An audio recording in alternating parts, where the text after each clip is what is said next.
and welcome to episode 19 of the Creepy Kingdom podcast, a podcast all about the creepiness of the Disney films and theme parks.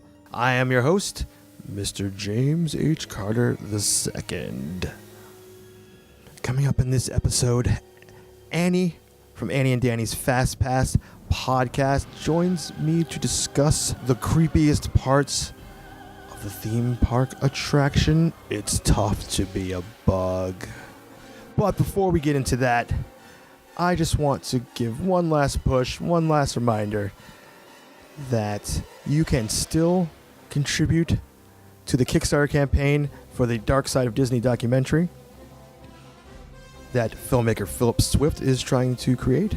As you know, if you heard the last episode, as the day of this is being released, which is the 16th, May 16th, there's 4 more days left. And they're just need about $7,000 to their goal. They've had a pretty good week. But 4 days, $7,000. Now is the time to step up to the plate. A lot of amazing backer rewards. And like I mentioned on that episode, if you pledge $500, Philip and I will record a podcast just for you about whatever you want, whatever topic you want. Now, only 4 people can get that. And on top of all the other crazy back rewards, I'm not even getting into it. But there's a link in the show notes. If you just go to Kickstarter, type Dark Side of Disney, you'll find it. Just wanted to one last push, because I really want to see this documentary happen. I'm really excited about it, and you should be too. Alrighty, without any further ado, let's begin. Oh, and hi, hello, and welcome. Welcome to our show.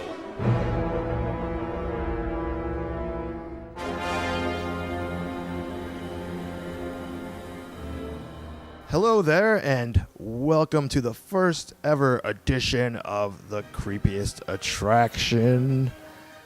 I am joined by Annie. Annie Hello. Clark. Hi, how are you? Good, how are you? Welcome back to the show. Thank you. Thanks for having me. No, it's a pleasure. It's a pleasure. The pleasure is mine. Pleasure's on the side of the table. Anyways, you were on the Dumbo episode not too long ago, and that was such a great experience. We got such positive feedback that I was saying, man, Annie needs to be a regular contributor on the show. So I approached Annie. We worked out, it was a long contract negotiations to get this going. So Annie, you're now going to be a regular contributor. Oh, what have I gotten myself into? Yeah. But if people want to, not just here as a contributor, but as a conductor of your own train, what is talk about your podcast. Yeah, you can hear me every week on Annie and Danny's Fast Pass podcast. I said that pretty well that time. Yeah, excellent. It's just general Disney chit chat. We use terrible language, so if you're not into that, you won't dig it. But it's just a good time. Listen to it. Right on. I love good times. So that's my endorsement. All right. Just listen to it. It's good. God. All right. Well, all right. I'll check it out then, if you insist. You've been on it too. People can listen to you on it. Yes, I have, and I was hilarious. If I don't say so myself. Yeah. No. You're like, yeah, right. Good times. Yeah, it was great. Let's get into this. We're going to start going through the creepiest attractions in the Disney parks. We've gone through a lot of films and kept teasing we're eventually going to do this, and I'm like, oh, well, let's start now. Bada bang. Exactly. And I wasn't sure where to start. the films are going in chronological order. I certainly wasn't going to go in chronological order of the attractions because that, I don't know, that just didn't make any sense to me. But No, it does not. I just decided I'm just going to pick attractions that I want to talk about. Let's and if you guys have some ones you want us to do, Requests. you request. We're definitely down to do that. So this isn't really in any particular order. So we're just gonna go with it. Although this one is arguably one of the creepiest, I would say. Yeah, well, that's why I wanted to talk about it, and that's why that's why I love it. So in case you don't know what we're talking about and you didn't see the name of this episode, we're like being so coy, like people don't know what it's gonna be. Like I didn't say it before in the beginning of the podcast. I really couldn't remember if you had or not, so I just decided to play it safe. Oh boy, we're talking about the attraction It's Tough to Be a Bug, located in Disney Animal Kingdom and Disney, no possessive, California Adventure. Now the attraction, to my knowledge, is essentially the same at both parks. So, except for the queue. I heard the indoor queue was the same. I haven't been, just so the listeners know, everyone, I haven't been to DCA since it opened. I grew up in Southern California, so I went to Disneyland all the time, but now I live in New Jersey, so I haven't been back there. So we're talking about our experiences at the Animal Kingdom version. But when I was reading about it, the outside walk-up is different, obviously, because in Animal Kingdom it's in the bottom of the Tree of Life, but I heard that the inside queue was the same. I don't know. I don't really know that much about it. I was just saying stuff. Oh, great. Annie will be making up facts as we go along. That's how I roll. So. Well, they are different because of the Tree of Life. I mean, because you have to wind all around at Disney World, and I assume you don't. And I don't know. I've been to California Adventure twice, but I never went on Tough to Be a Bug. Why? You should have went straight there. Because I don't know. Rope drop, I've done straight Disneyland there. horribly. I always have one day, and it's just like darting here and there, trying to make the right decision and freaking out. And regretting it. Anyway. Yeah, I know. Well, we'll work through that another time. So Tree of Death. Well, no, let's not jump there yet. Yes, the Tree of Life. So first of all, let's say if you have not experienced this attraction, we are going to be going through it piece by piece. So if you don't want to be spoiled, then just turn this episode off, because that's what we're talking about here. I mean, I can't even say skip ahead. I mean, there's no reason to spoil this attraction for yourself. Like if you haven't been on it yet, and you care about that sort of thing. Then why are you listening to that? Yeah. Well, there might be people that haven't been on it and don't care if they're spoiled, and that's fine. Right. Hang out. I mean, that's fine. Yeah, let's listen to it. You're definitely going to want to go on it afterwards or be terrified. I don't know. Depends what you're into. Anyways, this is a 9-minute 3D, actually 4D show based on the Disney Pixar film A Bug's Life. And it uses theater lighting, 3D effects, audio animatronics, and various special effects to give the audience an idea of what it would be like to be an insect. Which is apparently terrifying. Yes, it would be. That's why it's called It's Tough to Be a Bug. It's effing scary to be a bug. It sounds like it's tough to be a human, and watching a bug show is what it should be called. I want to call it that from now on. It's tough to be a human watching a bug show. That's more appropriate, but anyways. So, Flick from A Bug's Life hosts a show and educates the viewers on why bugs shouldn't be seen as pests, but more as friends. And friends like those. Well, Flick tries. I know, he's lighthearted. Stand-up guy. So before we get into the attraction a little bit, I guess talk a little bit about A Bug's Life. I God, I haven't seen this movie in so long. I think I Nor saw have it. I. I know I saw it in the theater. It was the first Pixar movie I saw because it's the second Pixar movie, and I didn't see Toy Story first. So it was kind of like I remember being kind of blown away by it when I saw it. Going like, "Wow, this is a sweet movie." What year did it come out? I believe it was 1998, Okay, so I was like 11. and I wasn't. I was an adult. I don't remember seeing it in the theater, but I know I have it on VHS, so I don't really know.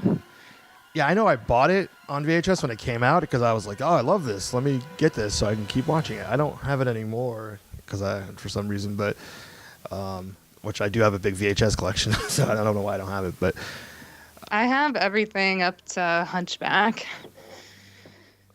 I feel like the last, I don't know officially, but the oldest one I have on VHS is Monsters Inc., and I feel like that had to have been one of the last ones I put on VHS Yeah, definitely. because that was 2001. They should still put them out and make them really expensive. I bet people would buy them. I'm sure they would. If there was a Frozen VHS, it'd be game over. But Oh, yeah. But we digress. So, anyways, so I remember liking it before the first time I went to experience this attraction. You know, like, oh, it's the bugs from A Bug's Life. I like that.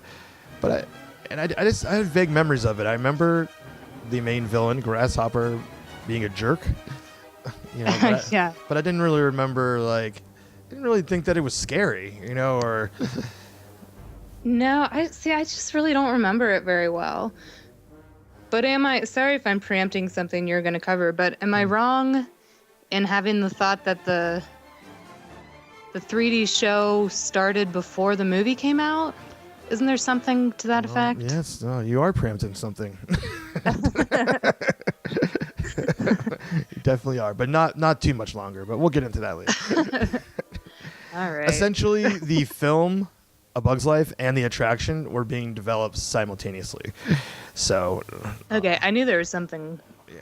like that because I feel like I went to Animal Kingdom the year that it opened, and I almost feel like I saw Tough to Be a Bug before I saw A Bug's Life. It's very possible. But anyway, really racking my brain here. Yeah, we have some time to think about it before we revisit that topic. So, I'm saying all this. I'm bringing this up to say, kind of like, the first time I went on this attraction, kind of like what I wasn't expecting it to be scary. Basically, I thought it would be a very lighthearted experience. You know? Yeah, I just remember being really delighted by what it turned out to be. But I saw it I didn't see, I was with a convention group when I saw it, so it wasn't like a whole heck of a lot of kids. Mm-hmm. It was mostly adults, so it was a little different than the typical experience. Correct. Yes. All right, so I guess let's just hop into it. Hop. No, boom, boom. So, Good one.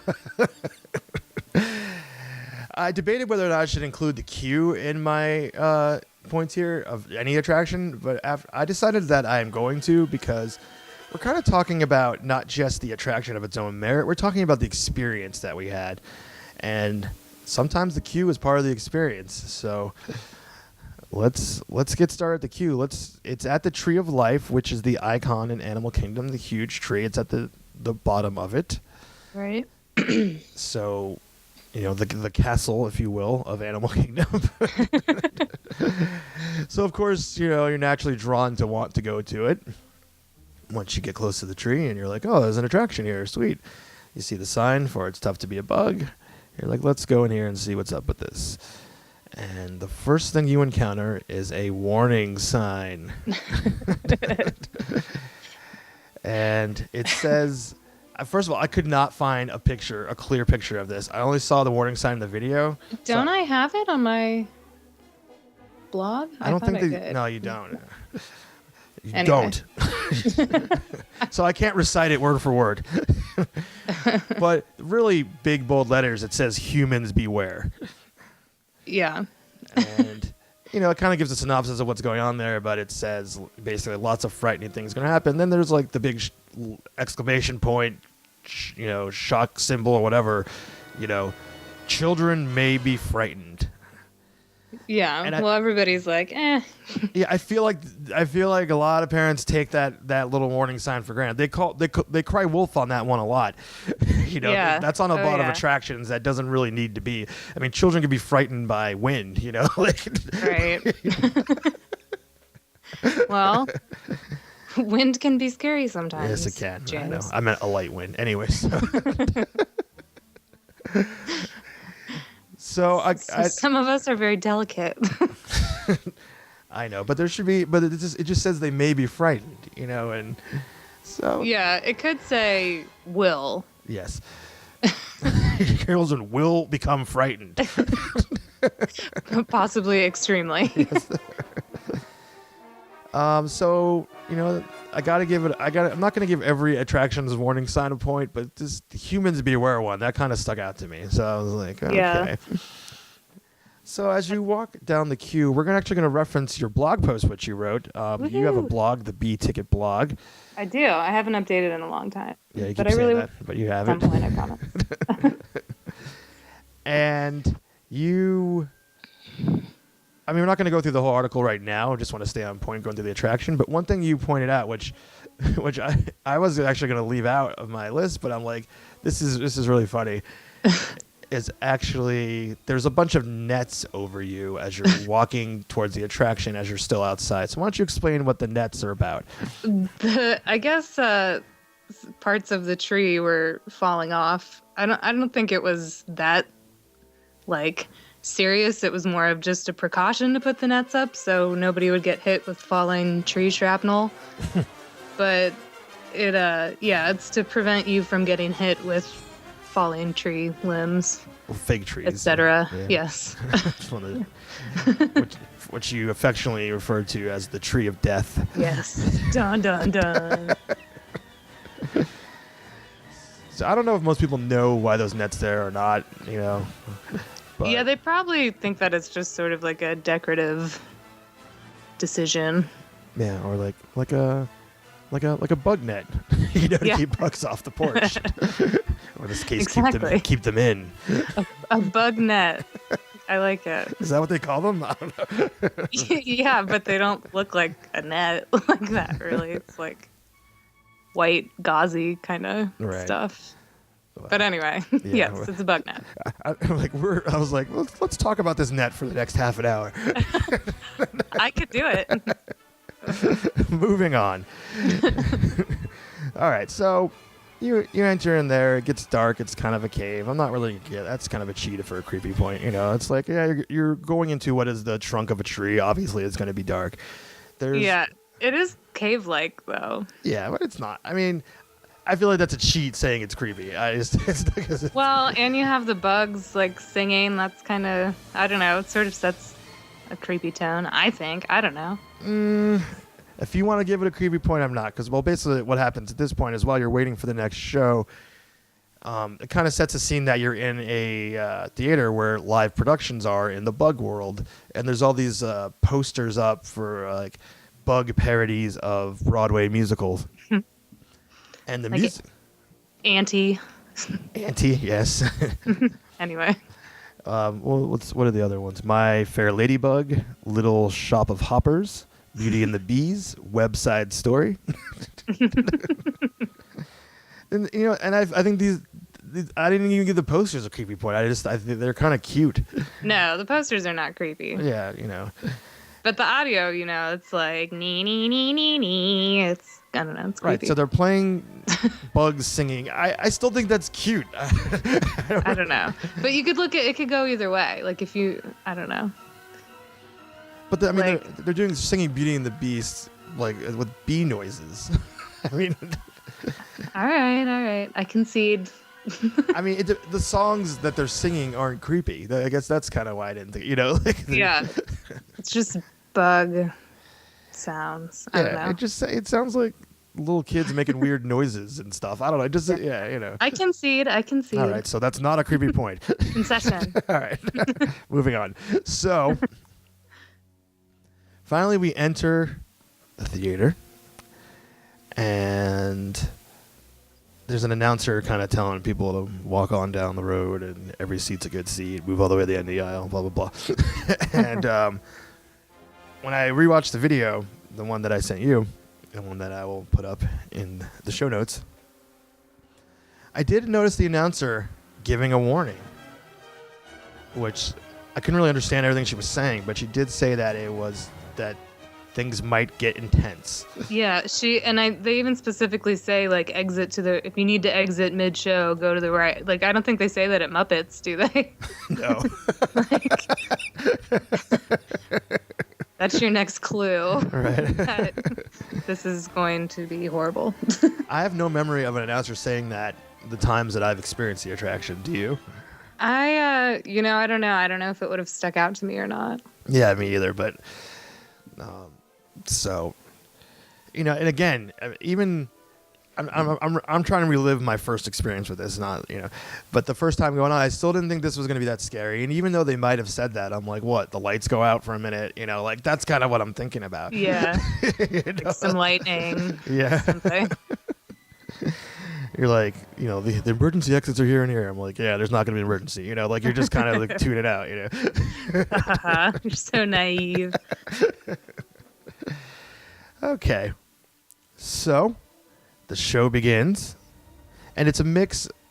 They give you these 3D glasses, which They're are bug eyes. So it's mostly a 3D show, but there are live audio animatronics that pop up on the sides here and there. So Flick comes out. He's in the ceiling. He's an automatic. It's a pretty cool audio animatronic.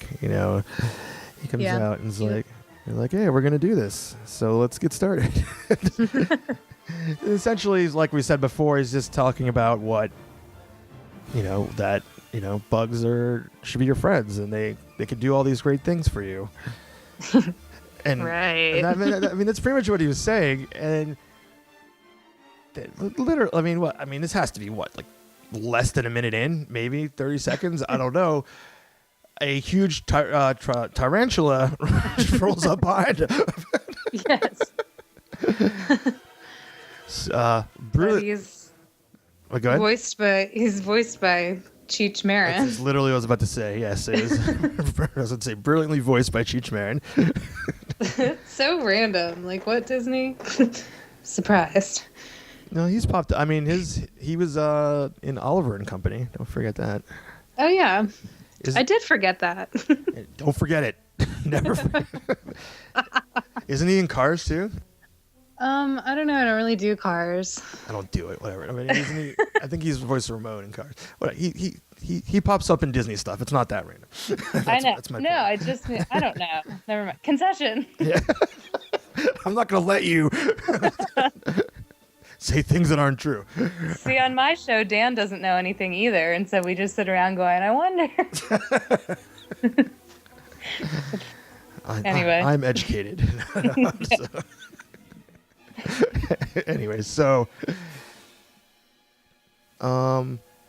basically he's saying that the tarantula can protect himself, and they're like, okay, cool, good for him. And so he takes acorns, and I think the first one he does, he throws it at something else on the screen, but then right away they start chucking 3D acorns at you. Yeah, well, he's like, they're throwing the acorns and he's supposed to shoot them with his dart or whatever. Chilean tarantulas, like my friend Chili here, Hello. throw poison quills at their enemies with deadly accuracy. I never miss. This part's one of my favorites. Pull! Come on, keep them coming. Chili's on a roll. Hey! What are you guys trying to pull? Whoa! Die! Watch it! You're messing up my act. Hold still. Bug off. Whoa! Hey! In case you hadn't noticed, Four Eyes. You missed. They're throwing the acorns in a web slingshot. Yeah. Yes. Which right off the bat is like kind of scary to kids. Like it's just flying in your face and shooting. They're just shooting at you right away. Yeah, so this happens pretty fast. It's lighthearted, it's kind of goofy and fun, but it's still kind of like, whoa, we're in this now. Okay. This is happening. So I gave a creepy point to that, and then we move on to our buddy, the Terminator, which is a soldier termite who defends his mount by spraying intruders with acid. So our buddy, he comes out, he's still kind of goofy. He's a small little termite, and he kind of reminds me of like Droopy Dog, I guess. I don't Yeah, he's kind of like serious and slow. Yeah, I don't know. and he has a nasally voice. Yeah. Yeah. So right then you're like, oh, well, this thing's gonna be cute. How bad is his acid throwing going to be? Then in the theater, an audio animatronic of a flea pops up and says, "Oh, I'm not scared of you," or whatever he says. "You can't get me." And he goes, "Oh yeah," and he shoots acid at the audio animatronic flea, and it burst into flames. And a puff of smoke. So he kills a flea with his acid right before your eyes. It's very graphic. Which I think this is the only death in this whole thing too. Yeah, there's attempts, but There's attempts. There's it's only constant. successful. This whole thing is attempted murder, but There's a constant threat that you might be next. so I give that one, and you're like, okay, well that's creepy. But the Terminator isn't done, because then he sees all of us, the honorary bugs with our bug eyes, and sees us as a threat. And Flick is trying. He's saying, "Come on, Terminator. These guys are not bad." But He just keeps going intruder or whatever. yeah, intruder. I am a lean, mean, defensive machine.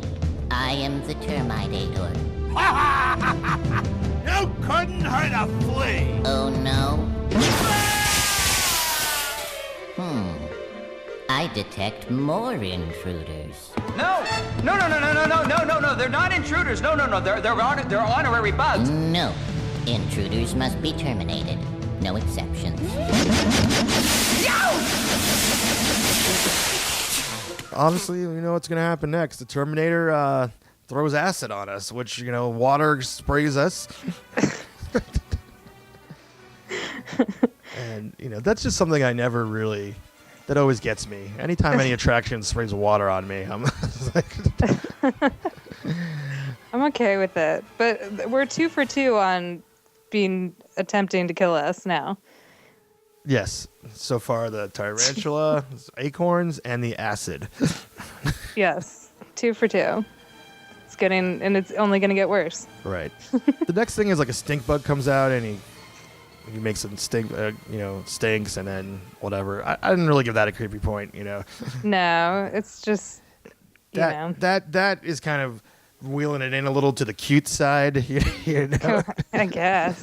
It's DreamWorks humor. Yeah, but it's real. The stink bugs do.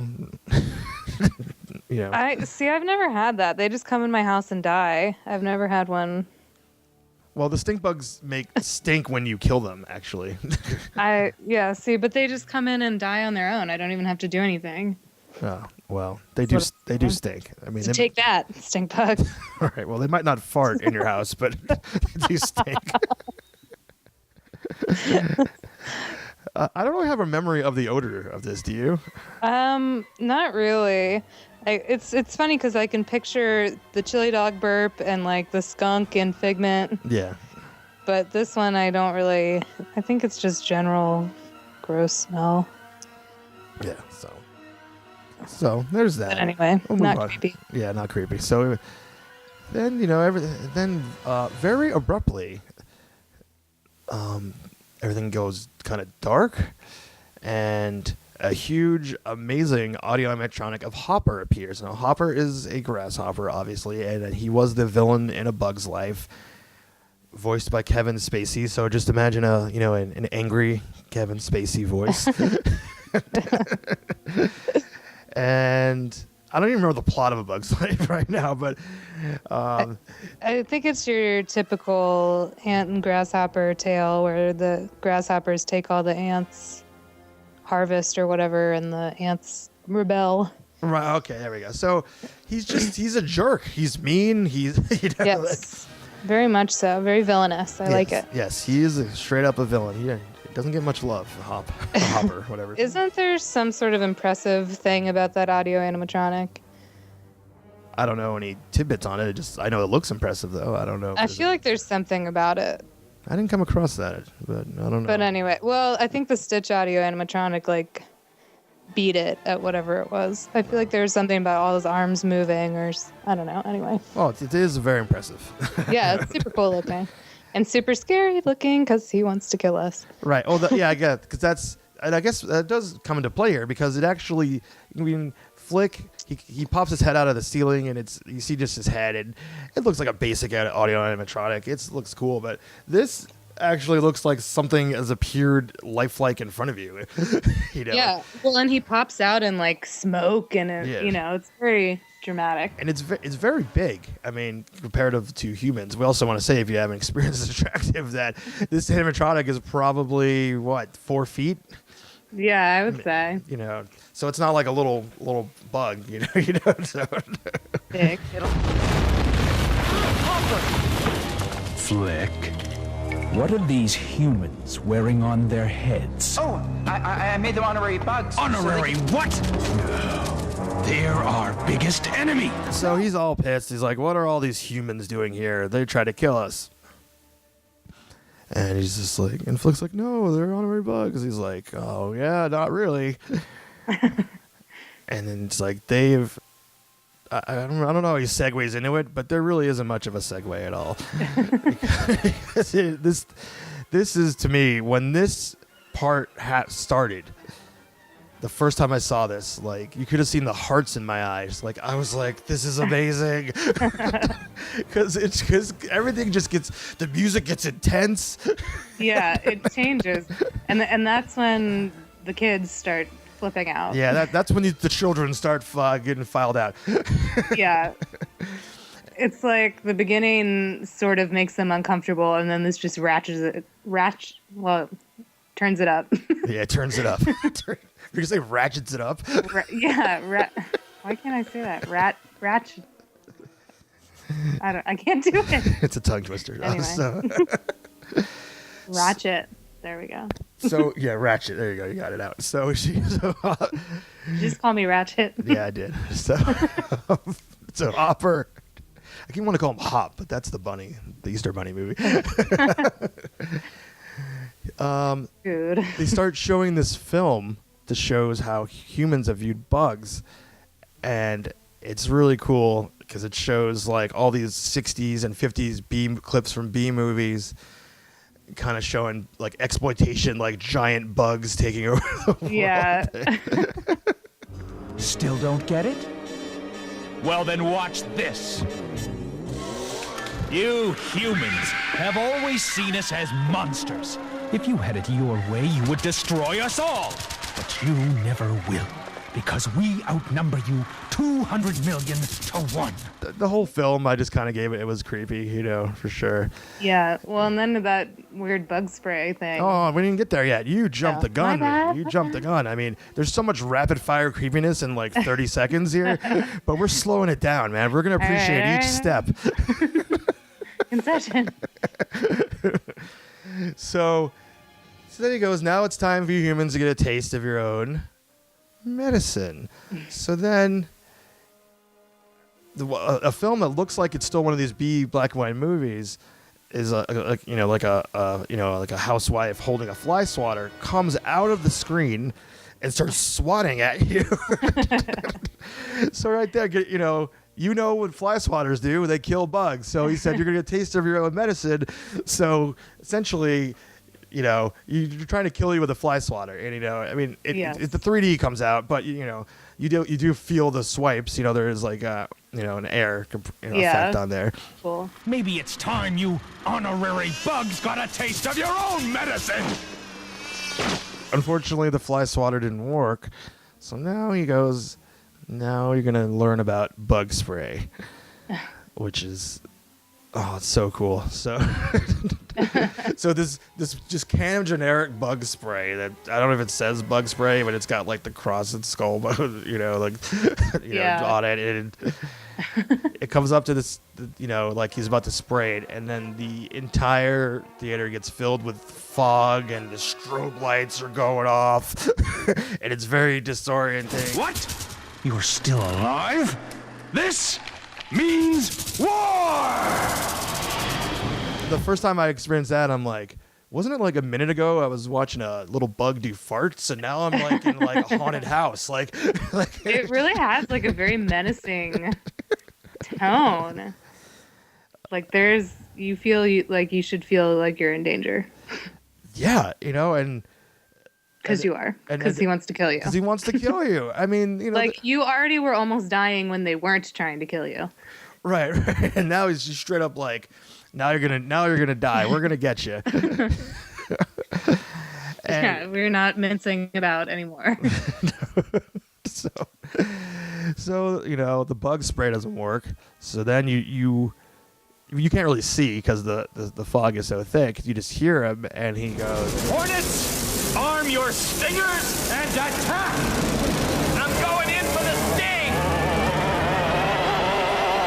Oh, yeah! Then you feel hornets poking at you in your back.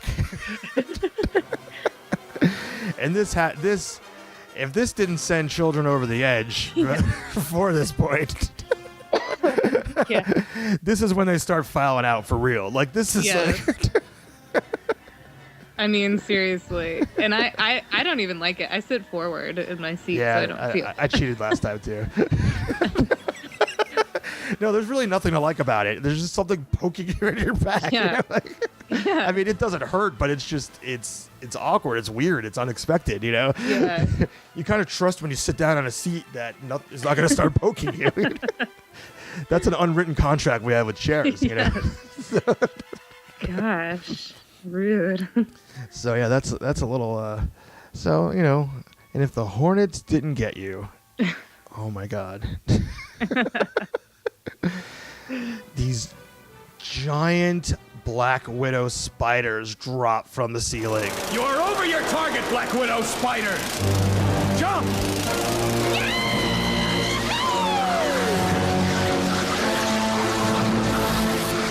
I mean, there is nowhere to hide from being attacked in this thing. I mean, they're coming at you from every angle, man, hitting all your senses.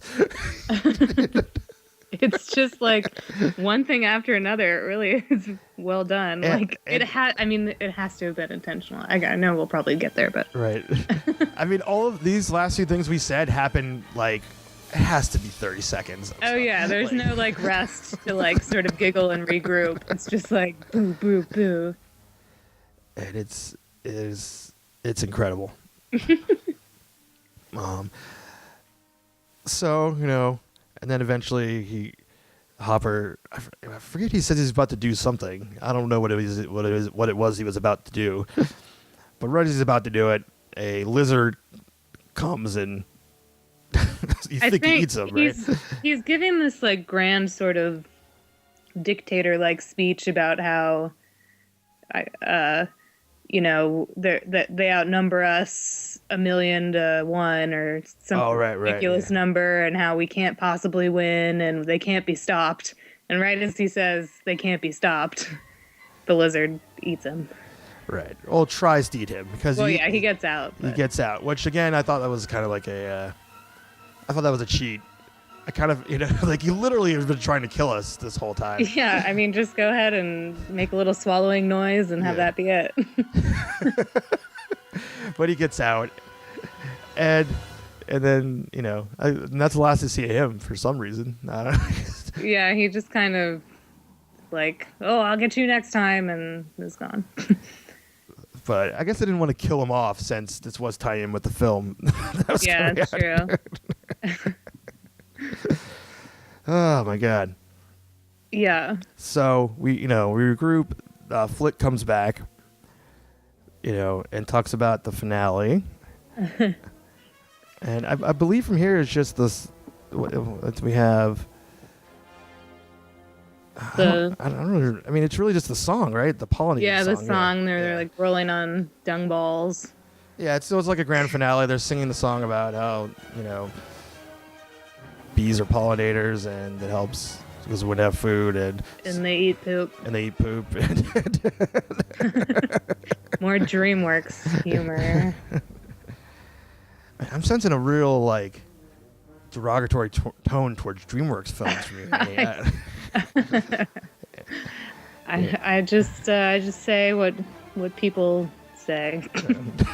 Very good. Just say what people say. That's all that I say.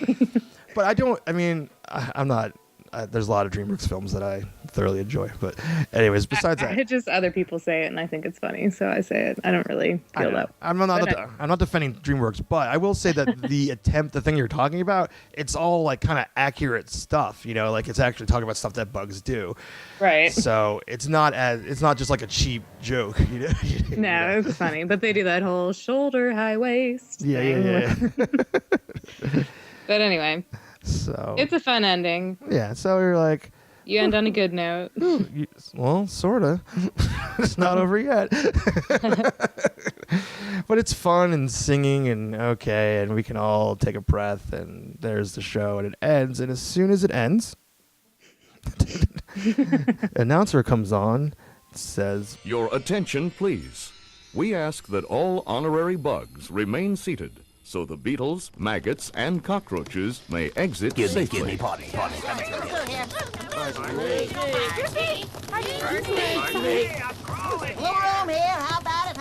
as soon as that happened, you feel the sensation of bugs crawling underneath your butt. As though they were exiting the theater. I feel like that one's funnier, though, than it is scary. It's creepy. I mean, that's a creepy sensation there to be sitting there and you feel like it feels like bugs are crawling on your butt, like on your legs too. And all that. You're just like it's funny. Yeah. Sure, you have a good laugh. You have a good chuckle. It brings it back to the original lighthearted ways to kill you. Right. And so that ends the attraction there. So let's back into the daylight. Yeah, back in there. Let's talk about some thoughts here. Well, first thing I want to say is, if you haven't caught on, that I absolutely love this attraction. And one of the things I love, which I was tempted to interject as we were talking about it, but I figured I'd just wait till the end and I'll say it now, is I love being in a full theater full of families with children. And the children they bring into this are just such varying ages. I mean, I've seen them 2 years old, like 7 years old, like it's all over the spectrum. And what happens as the show goes on is it's just this weird mix of emotion that just radiates throughout the theater. That just there's really nothing like it on any park. I can't think of anything else where there's the sound of joy and laughter and just good times mixed with the sound of terror and horror and screeching, crying. I really don't think I've ever ridden it where someone hasn't exited early past me with their screaming child. No, I can't. It happens all the time. I mean, it's almost like it's part of the show, really. Yeah, it is, really. I honestly know, like, at least 5 other people who were like, oh, yeah, that's why I love it, too, because the kids freak out. So it must be a popular feeling among... Well, let's just be clear. I don't love it just because the kids were upset. I don't want children to be upset. I just love the mix of emotion. I love anything that can draw such opposite reactions out of people. No, I enjoy children's terror. Okay, I bet you do. I won't sugarcoat it. I don't, because I want my future children to embellish and take celebration in the dark, scary things. Well, yeah, but you'll have raised them that way, so Right. they won't freak out. Which, again, I also want to clarify, that is also the point of this entire podcast, is that when I talk about things that are creepy and scary, I'm not speaking of them negatively, in case you haven't picked up on that as listening to the show. That would be a weird thing to start a podcast, to talk about something you don't like. Yeah, well, you never know. There's lots of jerks out there. The foamers. But Anyway. I'm just saying, that's fine. You like children being upset, but so it's and the thing that we kept talking about too, I love about it, is just how fast it escalates to like being so dark and scary and menacing. Yeah, well, and there's no question that that's the tone of it. Like, it's not funny. No, it's just scary. And well, before we dive into maybe our theories on why things happen, what are your thoughts? What are your main opinions of this? Just, I don't know, nothing that I haven't really already said. It's cool, but I mostly enjoy it because of the kids freaking out. It's true, I do. So you wrote a blog post. Yes.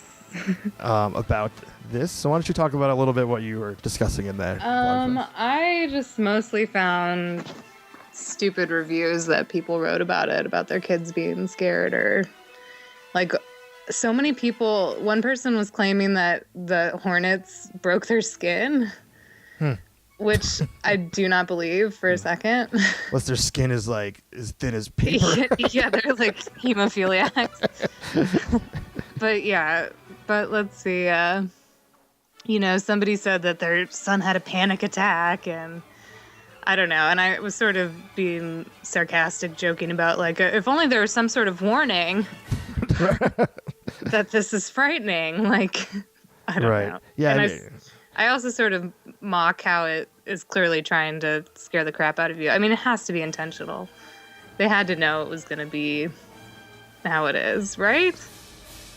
Yeah, I mean, that's the whole Hopper segment. The other part would be like, it's up for debate, but the whole Hopper segment, like maybe they didn't realize how scary it was. I mean, maybe I don't. I think they intended it. I don't know. They had to have intended it. It's not scary like Alien Encounter level scary. It's not that scary, but to a 3-year-old. Or If I was a young kid going into this, that would be terrifying. It really would. I mean, it definitely gives potential to really gives to scare children. Yeah, especially the hornet thing. If you're already freaked out and then all of a sudden something like as I put in my blog, shivs you in the back, it's sort of like, okay, nope. Well, let's look at this from the perception of a child for a second. I mean, when I was 9 years old the first time I went to a Disney theme park, so I was old enough to kind of like grasp the reality that this is not real. Like, it wasn't like I had any question of that. But a young kid does not grasping that at all. So let's just assume that this is all real. And the point of this, quote unquote, is to show you that bugs are your friends. So you go in this and you think all these things are happening to you, and like, it would just make me You think it would make children terrified of bugs? Like, yeah. Well, and how many children going in are already scared of bugs? Right. I mean, yeah, that's kind of a given. So. Well, so that's an added layer to it. It's not like it's something not already scary. I don't know, kittens or something. Right. It's not. There's just lots of layers to. It's not. It's tough to be a kitten. It's tough to be a kitten. That's not. It's tough to be a kitty. So I searched hard to find reasons why they did this, or what, but about the scariness of it, and it's just not out there. I don't know. The only way that this is really going to get this information, I think, is if I could somehow get an interview with the show's creator and writer. That would be awesome. You should try to do that. I would love to. And you're like, that's such a good idea. And his name is, it's Kevin Rafferty. I just want to be sure. Yeah, Kevin Rafferty is his name. And he's done a lot of great things. he's an Imagineer. He's done whatever. He wasn't some outside guy that came in to try to terrify people. But Yeah. He's just a bug in like a human costume. right, yeah, he stuck in. Well, he also was responsible for. He came up with the concept of radiator springs racers before cars came out. So just to give you some like he does like top-notch attractions and aren't just about scaring people. Is kind of my point. So yeah, maybe we'll talk to him one day. Who knows? But anyways, well, I guess we'll never know. But until then.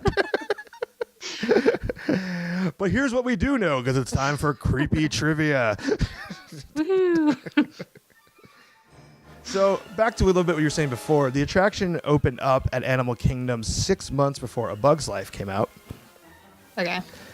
Yay, I wasn't crazy. Nope, you were correct. And when they were developing the attraction, they were obviously still making the movie. And at the point they had started developing the attraction, they only had 2 characters finalized for the film, which are Flick and Hopper.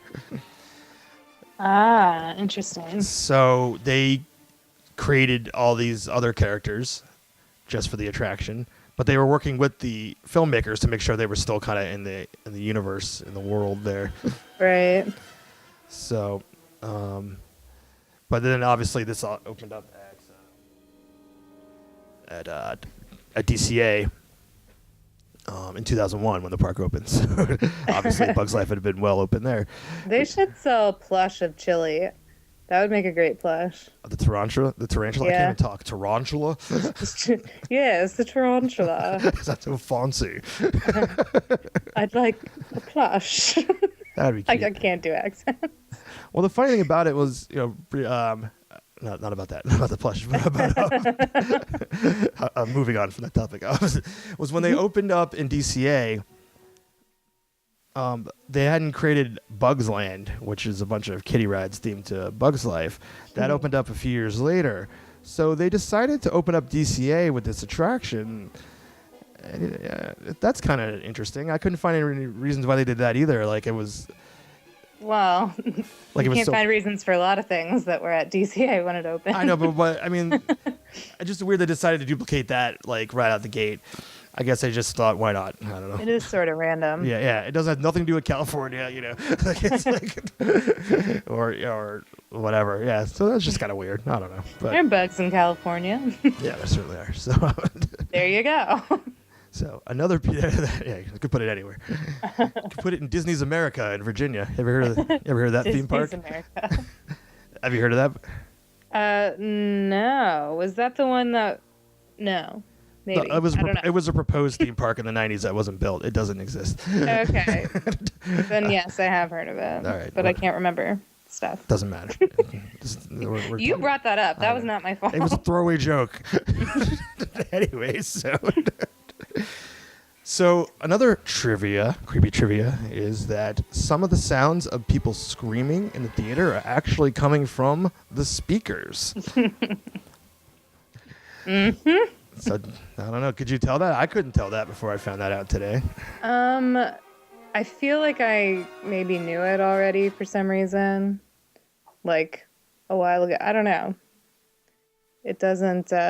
I feel like I didn't notice it on my own, but I knew about it. All right. Well, so again, that kind of goes back. They are trying to create a terrifying atmosphere by putting in sounds of people screaming. Yes, like you're supposed to be screaming. Yes. We will help you. And the last bit of trivia here is that the films that are shown when Hopper shows how how humans view bugs are actual, B movies from the 50s and 60s. The films are called The Beginning of the End, which is a very generic title for a film about giant grasshoppers taking over. Naturally. And Empire of the Ants, which I'm sure you can figure out what that's about. Giant ants taking over. So that's that. But I do have another tidbit here to bring to the table, and this is called my theory. I don't have a title for it. I was like, This is called James. Generic name, Yeah, but My Theory. by Jimmy Carter. So, the last time I was, I almost say rode this attraction. Last time I experienced this attraction, a light bulb kind of went off in my head. And I realized that a lot of the experiences that take place in this attraction are very similar to the films of William Castle. Now, in case you're unfamiliar with who William Castle is, he was a filmmaker from the 50s and 60s and the 70s. He died in 1977. And he's probably most famous for he was the producer of the film Rosemary's Baby. But his films his earlier films are more, they're B horror movies. One you might have heard of, and one listeners might have heard of, is House on Haunted Hill, which the way you might have heard of it is it's definitely been on riff tracks. So there's, they're just B horror. That's all I really need to know. Yeah. But that was the only one I recognized of his films. And that one's been remade. It also did a film called 13 Ghosts, which was remade in the early 2000s as well. But independent of what these films are, he started doing this stuff on his own, financing it himself, and he thought that he needed, to market his films, he needed to have a gimmick to get people in the theater. So he created, 3D had existed at this point, but he came up with these terms to kind of make it sound real sweet. They're so typical and fun. Yeah. So I'm going to talk about a few of them that may seem a little similar to things, and it's tough to be a bug. The first one I'm talking about is something he calls Illusiono, which is in 13 Ghosts, which is this is kind of a stretch, but I'm starting from weakest to strongest. So so the cool thing about what Illusiono was is that when you walk in there in the theater, they give you this piece of cardboard that has see-through, kind of like 3D glasses, but it's kind of like strips, and one's red and one's blue. And in the film 13 Ghosts, the people can only see ghosts by wearing these special goggles. I forget what they were called, but essentially this cardboard is supposed to be your version of that. So when the ghosts appear, the people in the film put on the special goggles, and then you can decide if you want to see the ghost, you look through one strip. If you don't want to see the ghost, you look through the other strip. Which is kind of funny, because if you don't want to see the ghost, you don't have to hold the thing up at all. But, you see the red strip. I mean, the ghosts were in red in the film, so only you could see them as look through there. So that's kind of that's kind of close to the bug eyes a little bit. Kind of they're not just 3D glasses. They're saying this is part of the experience. Yeah. Weak. You didn't like it, whatever. Who cares? I'm moving on. Next, we're gonna go to House on Haunted Hill, which is a film that I love. Riff tracked or not. Yeah, I think we own both versions, actually. So. Yeah, it's a great film starring Vincent Price. Who didn't we talk last time about how he's a horrible? Oh no, on our podcast, about how he's really not a very good actor at all, and I think it's funny. Yeah. Anyway, you're talking smack on Vincent Price. You can get away with that on your podcast, but not on mine. So you better concede that too. Anyways, so concession. So the gimmick in this one is Emergo. I love it. So the way they pitch it is saying that Emergo makes it so that the characters in the film will actually come off the screen and come into the theater and interact with the people in the theater, and then go back into the screen. That's the way they pitched it before, what it was. They will emerge, if you will. What it literally was it was an inflatable skeleton. There's a scene where a skeleton comes out of acid and is comically slowly coming after this woman, where if you could I mean, you could crawl faster than this skeleton was going after. But she just stands there and screams and then gets pushed into acid or whatever. I don't know what it was. So when that happens, it makes sense now. I needed time for the skeleton on the inflatable skeleton on the clothesline to scare everyone through the theater. Before, when you're watching it just without the, at home on a DVD, you're like, man, this scene is so long. Like, and she's not leaving. Like, she could get out of there so fast, but she's just kind of, I'm just going to stand here and scream. So that part reminded me of the Black Widow spiders coming down from the ceiling. Mm-hmm.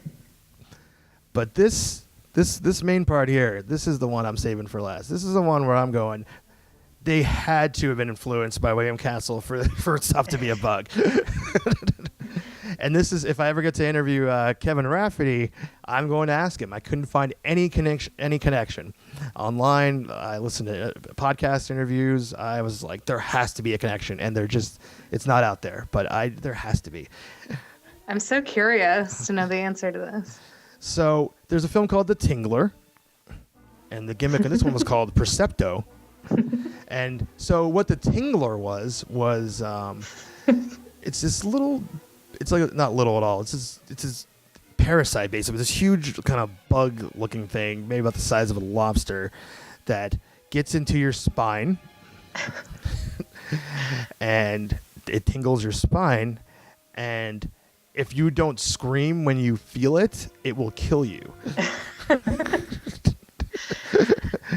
So that's what happens in the movie that you're watching.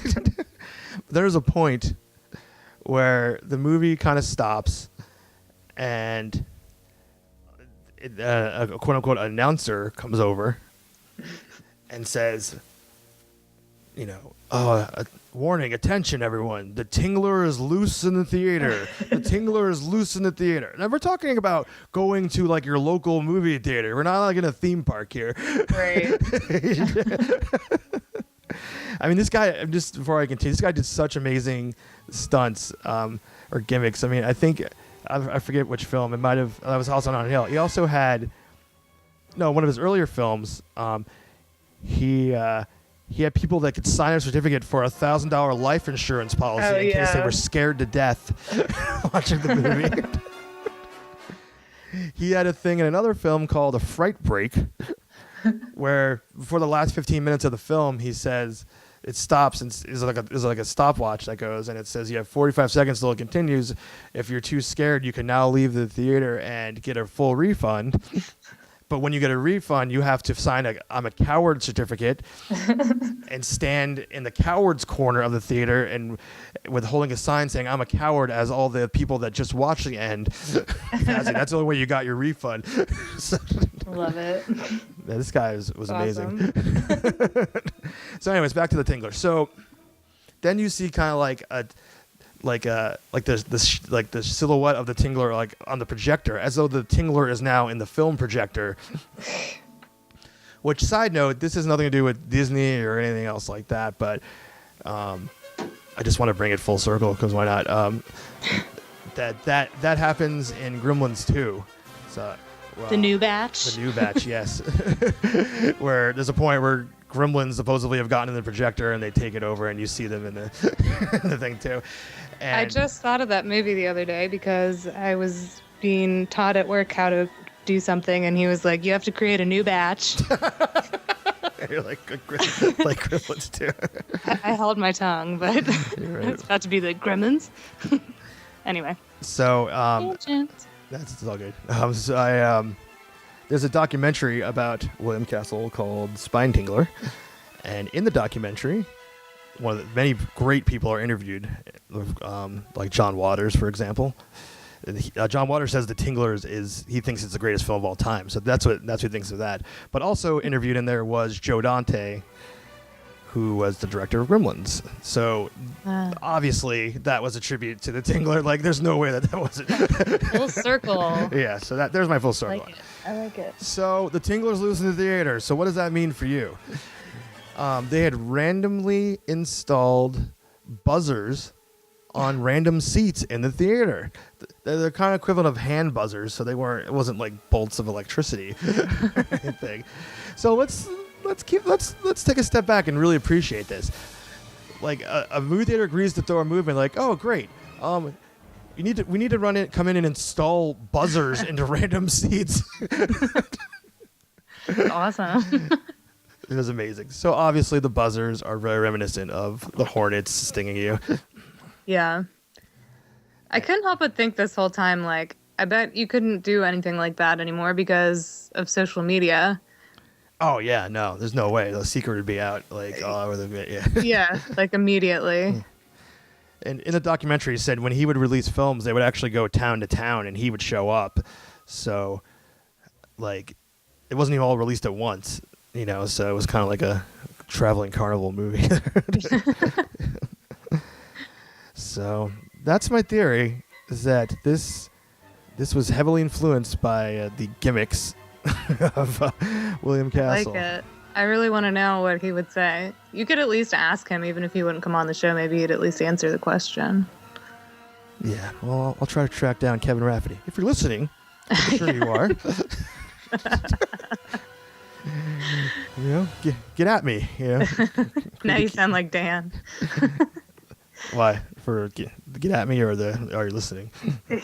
He's always like, if there's any bird trainers listening, we'd love to have you on the show. I don't know what's less likely, that bird trainers listen to your show or that Kevin Rafferty is listening to this one, but Probably bird trainers, I think. I guess. All right, well that's what I got for It's Tough to Be a Bug. That gave it what was the number there? That had 13 creepy points. Wow. So Ooh, and a creepy total. Yep. That's the best number.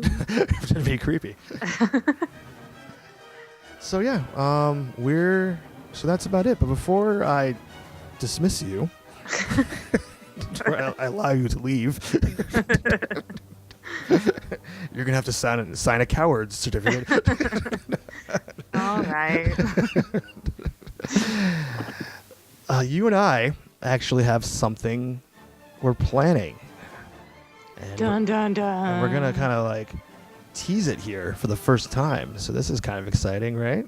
Yes. So we are planning some sort of meetup at Walt Disney World. Yes. That's right. In the world. And Somewhere in the world. Somewhere in Walt Disney World. And we have one little tease about it. We're not quite ready to spill the beans on everything yet. There's still some things behind the scenes in the works here. Very mysterious. Yeah. So, but Annie, please, why don't you tell the tease? The tease is that it will take place the week of September 22nd. 2014. Boom. So hop on Expedia now. Book your vacations now. If we had we're sponsored by a travel agent like every other Disney podcast, this would be the point where I'd bring it up. But we're not. Maybe people can get like a caravan going. Just like start in Washington and pick people up along the way. Yeah. Wow.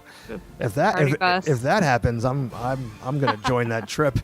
We're gonna do a podcast from the. I'm sure that caravan. will definitely happen. Yeah, you're right. When that happens, I mean. Yes, exactly. Be sure to invite me because I want to come along. But we're joining forces. Yes. Instead For of meetup purposes. Yes, we're doing a joint meetup that will be at least 50% creepy, right? Yeah. I don't know. I can get a little creepy after a cup of cocktail. It's 75% creepy. I'm not sure what the other 25% is. Neither am I. So there's our tease. So people want to get in touch with you, check you out, the whole nine. What's the deal?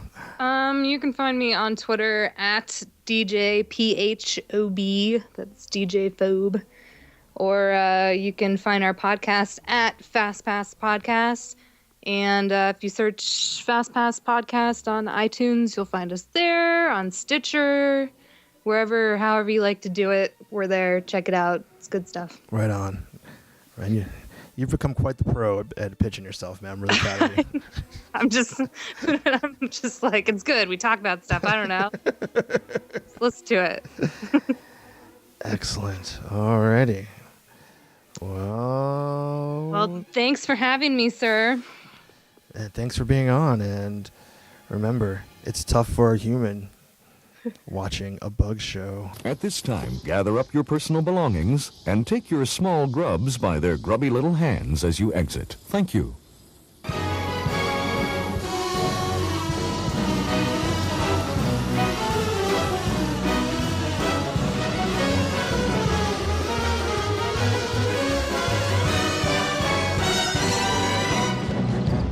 Deposit your bug eyes in the bins located outside the theater.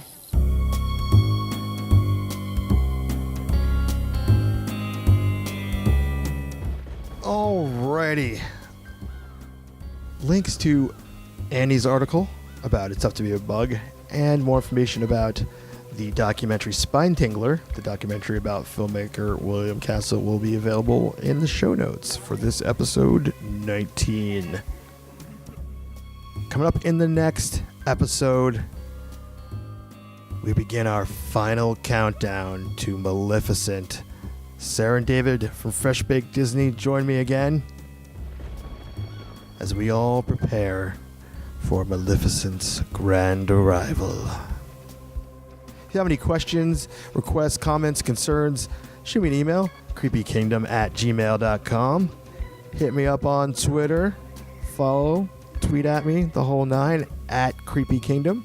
And for the aforementioned show notes, videos, creepy Disney cosplay and fan art pics, links to social media, Twitter, Facebook, Instagram, YouTube, Google+, Tumblr, and Pinterest, all you gotta do is type in creepykingdom.com. Or if you have some kind of voice command, you could just say it. I'm sure if you just ask Siri, she'll bring it right there. She's good like that.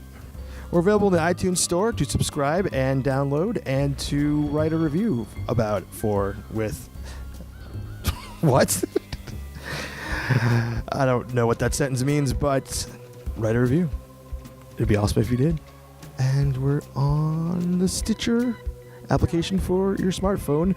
Stream podcasts directly to your phone. No downloading. Check it out. Stitcher.com. Well, until next time. Keep it creepy. I have to go now. It's midnight. Pleasant dreams.